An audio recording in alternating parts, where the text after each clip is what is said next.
Copy trade versus beli signal. Sebenarnya mana yang sesat, mana yang harus diikutin. Dan di video kali ini, karena lagi rame banget, kita bahas aja menurut opini gue, mana yang harus kalian lakukan. Langsung gas. Oke guys, balik lagi sama gue William Sudana. Dan di channel ini gue berbagi konten bagaimana cara kalian bisa menghasilkan uang dari internet. Entah itu dari bikin konten, bikin bisnis online, ataupun trading di capital market, semuanya gue bahas di sini secara gratis. Jadi buat kalian yang pengen belajar hal-hal seperti ini, silahkan di subscribe aja, karena juga gratis. Dan di video kali ini gue mau ngebahas isu yang lagi rame banget. Kalau misalnya kalian into trading, kalian pasti aware banget nih. Sebelum kita lanjut, disclaimer dulu bahwa video ini nggak bermaksud untuk menjelekkan siapapun ya. Ini cuma pure opini gue. Dan gimana kita bisa ngelihat dari perspektif yang berbeda, sehingga kita bisa ngelihat benang merah itu sebenarnya apa. Oke? Jadi treat video ini dengan kepala dingin, nggak usah panas-panasan dulu. Lanjut. Ada dua figur besar ya, si hijau dan si merah nih, lagi berantem. Kalau misalnya gue perhatikan, karena gue udah sempat ngikutin dari beberapa bulan ini nih gitu ya. Isunya adalah dimulai dari si hijau nih, yang mulai lebih dulu. Kalau misalnya gue rasa, ini tuh udah mulai nyindir-nyindir nih dari beberapa video yang lalu-lalu gitu.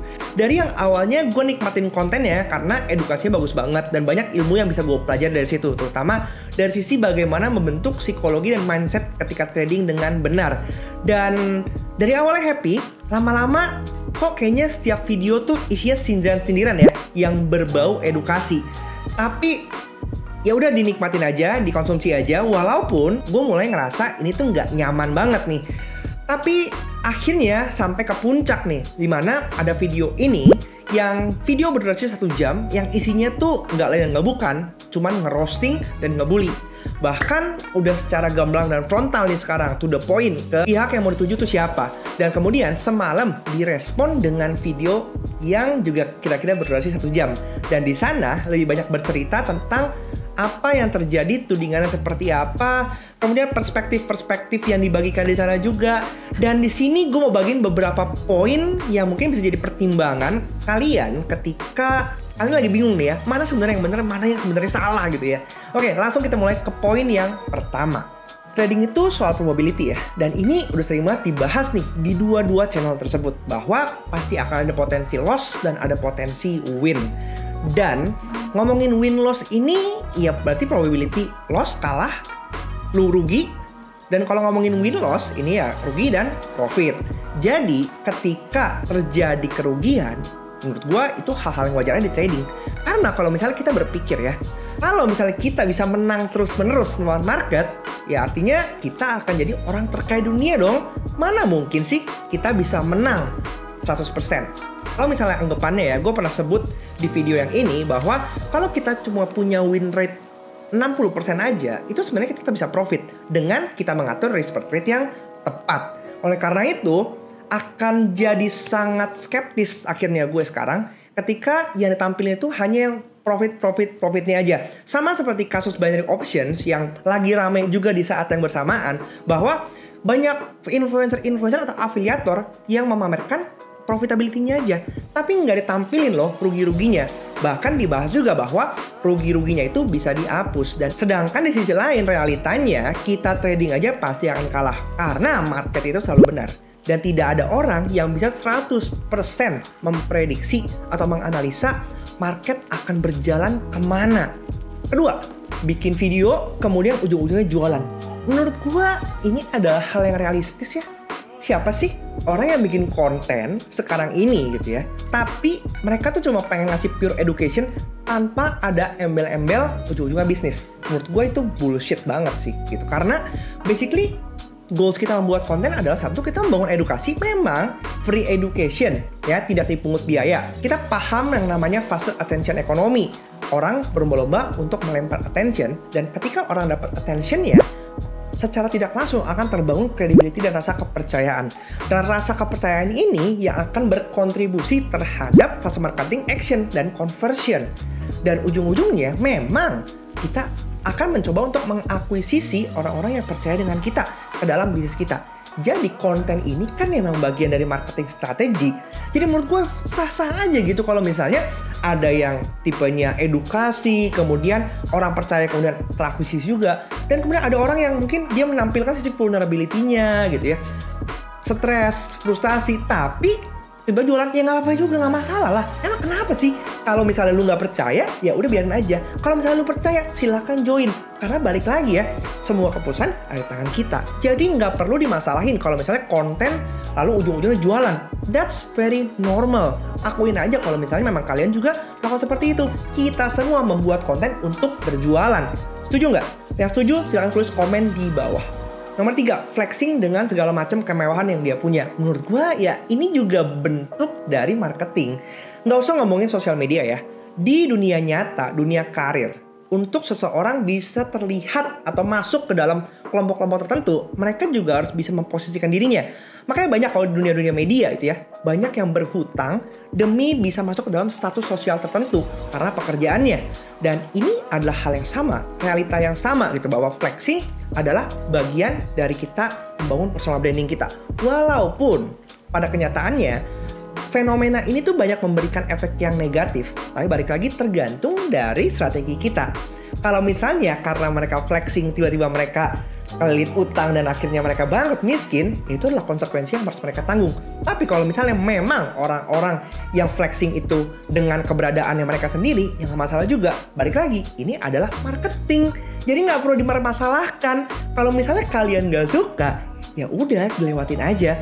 Toh pada kenyataannya banyak juga kok orang yang suka dan terinspirasi dengan konten-konten seperti itu.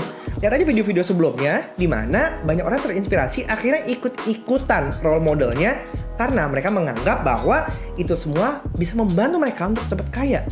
Balik lagi ya, gue ingetin bahwa semua keputusan ada di tangan kita, bukan di tangan mereka. Bukan mereka yang salah.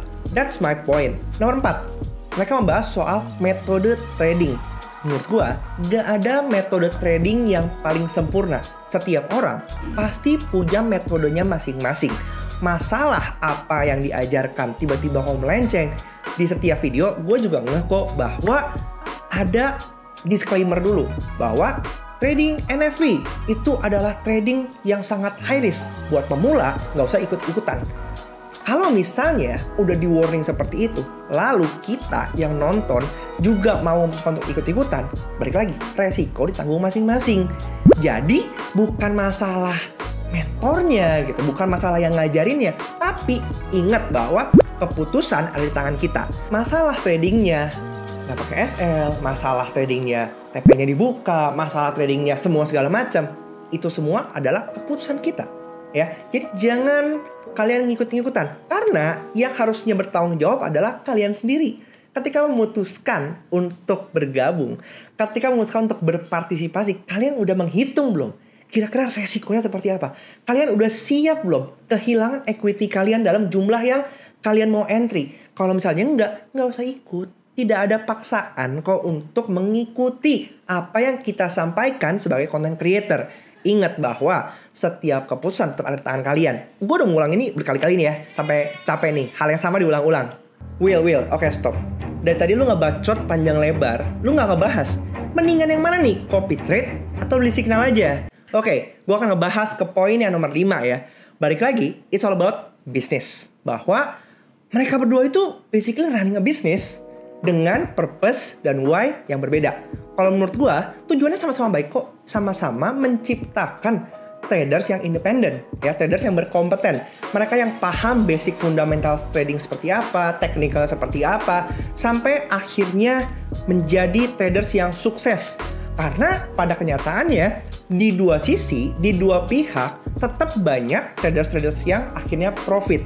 Tapi ada juga kan traders yang akhirnya tidak profit. Kenapa? Menurut gue ya balik lagi ke resiko yang ditanggung masing-masing sih. Dan kalau misalnya gue perhatikan, memang caranya aja yang berbeda. Yang satu fokus ke pure education, ya kan? Soalnya apa sih menghasilkan analis-analis yang sharp, pinter, menjadi independen dan bisa trading secara mandiri, ya kan? Kemudian satu lagi, fokusnya apa? Ya punya institut sekolah di mana semua programnya itu disusun secara terstruktur dan lulusan-lulusannya juga bisa menghasilkan pendapatan dari situ. Trading for living gue sama-sama. Tapi karena biaya untuk masuk institutnya itu lumayan mahal untuk beberapa orang, jadi disediakan juga paket-paket dengan layar-layar yang lebih murah sehingga bisa lebih terjangkau. Menurut gue, gak ada yang salah. It's just about business, ya. Karena kalau misalnya gue ngomongin, yang diberikan itu adalah bencana atau pembunuhan massal seperti yang disebutkan di sana, ya orang-orang pasti akan kabur kan. Kenapa ada orang yang komplain? Di setiap bisnis pasti akan ada orang yang komplain. Gak mungkin enggak. Gak mungkin 100% itu pasti happy. Gak mungkin. Karena preferensi orang beda-beda. Ya. Even kalau kita ngomong di online shop, service udah oke, dikasih bintang 1. Kenapa? Ya ada aja gitu tipikal customer yang aneh. Jadi either way, mau itu copy trade atau nge-buying signal ya, dua-duanya tetap punya pros and cons. Dua-duanya bisa ngasih profit dan dua-duanya juga bisa ngasih kalian loss. Dua-duanya bisa diikutin dan dua-duanya bisa juga untuk nggak diikutin. Satunya bisa ngasih stop loss yang sedikit, satunya lagi bisa ngasih margin call. Jadi tetap aja semua keputusan yang kalian lakukan itu harus berdasarkan apa yang kalian pahami gitu. Mau kalian copy trade, kalian klik, terus ternyata hasil trading plan-nya itu gagal, kasih kalian loss. Kalau misalnya lot management kalian buruk, risk per trade kalian buruk, kemudian money management yang nggak bagus, ya kalian akan rugi juga gitu. Kalian akan menyalahkan, copy trade-nya nggak bagus nih. Atau nggak, signalnya kok buruk banget sih, kena loss mulu. Selama money management kalian bagus, semuanya pasti akan aman. Dan kalau misalnya kalian udah mengalami consecutive loss berturut-turut, silakan juga rehat. Karena di setiap videonya mereka membagikan kok gimana caranya untuk recovery setelah trading yang terus-menerus gagal. Dan balik lagi guys, bahwa kita trading itu bukan karena kita punya signal, kita bisa copy trade. Buat gue pribadi ya, ketika gue udah mengalami sendiri, namanya dapat signal, kemudian trading sendiri. Signal itu bisa membantu gue untuk mengkonfirmasi trading plan gue.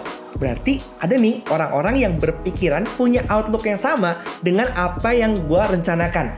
Tapi kalau misalnya ada orang yang tiba-tiba memberikan signal yang berkebalikan, ketika gue misalnya pasang posisi buy, kemudian signalnya muncul sell, di situ gue juga bisa mempertanyakan lagi, apakah analisa gue tuh benar atau salah? Belum tentu analisa yang lebih expert itu benar. Bisa jadi yang kita lakukan lebih benar. Jadi balik lagi, gak ada yang benar, gak ada yang salah. Karena semakin jam terbang kita tinggi di trading, setiap traders itu akan punya perspektifnya masing-masing terhadap behavior market. Dan ingat bahwa jangan menyalahkan orang karena kalian gagal. Salahin diri kalian sendiri. Kenapa kalian tidak menganalisa lagi secara mendalam?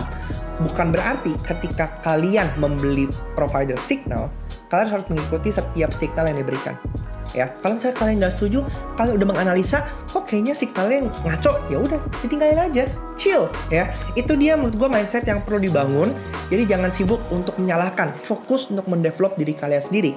Karena trading plan kalian adalah trading plan yang terbaik. Oke, segitu dulu aja video dari gue kali ini. Buat kalian yang punya pandangan berbeda, silahkan tulis di kolom komen. Gue juga pengen belajar dari pendapat kalian soal isu yang lagi happening ini. Dan sampai jumpa di video selanjutnya. Semua pasti bisa, karena terbiasa. Bye-bye. Bye-bye. Bye-bye.